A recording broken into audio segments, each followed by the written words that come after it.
Hi guys, Tom McGrath here.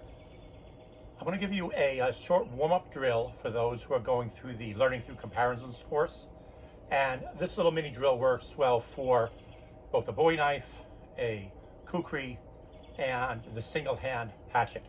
So, weapon side back for this one, feet parallel to each other, 45 degrees to the target.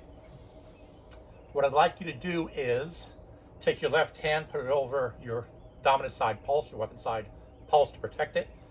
And you're going to do a forehand and backhand downward cut, 1 and 2 in the tertiary and many arts.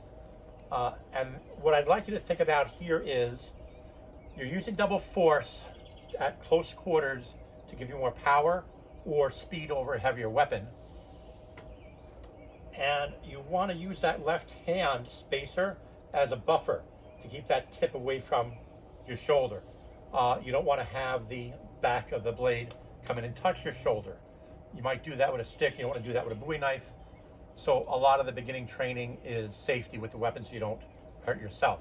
So real easy cuts. Forehand and backhand. When you're chambering up the backhand, notice that the hand stays within my visual field. I don't release it back here. One, it's going to take long to get back to target. Two, I have more accuracy if I keep my weapon hand within my visual field. That helps me aim into target and get better accuracy. So, real simple. 1 and 2. Keep that buffer of that blade away from the body. Don't make sure it doesn't touch your body. But keep it close enough that you can get back on target quickly.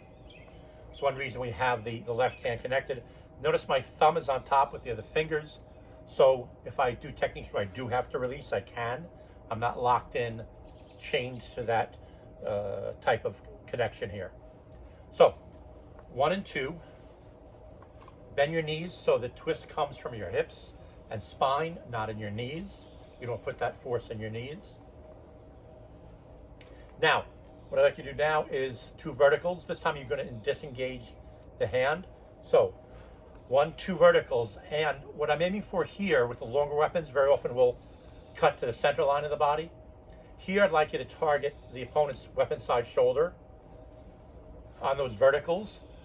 It gives you a little earlier path where he's going to cross that line between your shoulder and his on a cut, so you can target his weapon hand. So 1, 2, 2 verticals. 1, 2, 2 verticals. All right, let's try that weapon side forward now.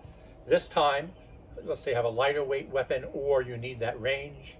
So I want you to cut on a forehand out. Make sure your elbow is no more straight than it would be as a natural hang of the body. Not locking it out straight because that can injure the ligaments in the elbow. Forehand, come up, get into position with that left hand and push from there. So again, you're not coming up and having a danger of popping yourself with that blade into your shoulder. Reach, double force power here on your 2, 1, 2, and you're going at maximum safe extension, which is what I would call 90% of full extension. You're not locking your arm out at the elbow. You have that natural cut, and you're only extending as far out as the natural hang of your arm. There's a little bit of a bend there. Now do those 2 vertical cuts. Again, going diagonally across the line between you 2, targeting his weapon shoulder on a line to your weapon shoulder. 2 of those. Okay, now what I'd like you to do is do the same technique on sidestepping. 1, 2, step forward with the left leg, 2 vertical cuts. Then sidestep.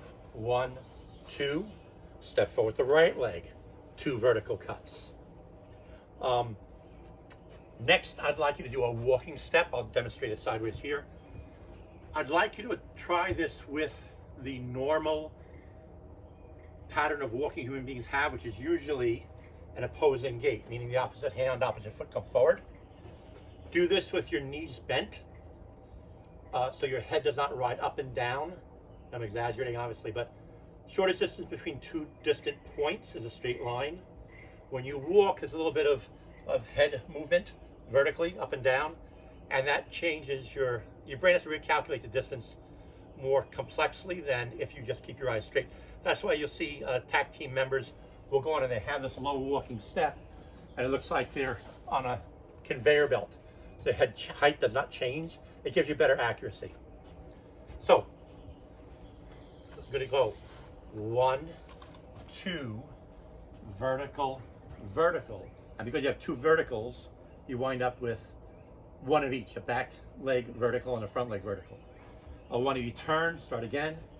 1, 2, vertical, vertical. Now, that opposing gait where you're striking a forehand with the left leg forward and a backhand with the right leg forward, you can think of that as your speed footwork. It's a natural walking footwork.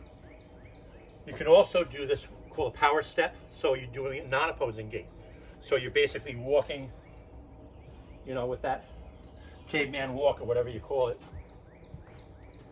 So strike, and we call it power stepping because it does give you more power. You lose a little speed, but you gain more power.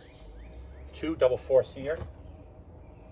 And then now try a shuffle step and a power step. And then I'll get you back on this side. So 1, 2, shuffle step, power step. Just to give some variety of your footwork. And that's a nice, easy warm-up. Make sure you use a training blade, not the real thing. And make sure you have enough room and you're not going to hit anybody around you. Okay, thank you. Warm up for our Learning Through Comparisons class.